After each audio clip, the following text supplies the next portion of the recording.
vão enxergar. Cascaero na escuta.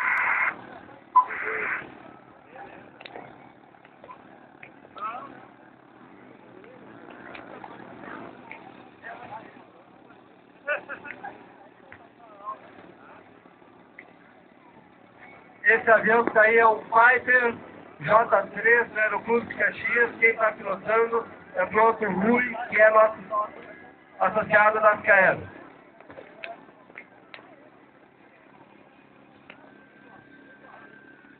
Essa é uma passagem a média altura.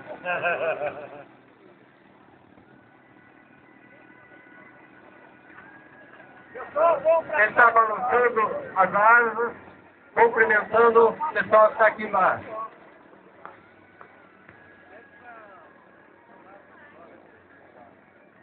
Pessoal, vamos ficar atrás da linha das mesas aí, ou da linha dos pilotos, tá?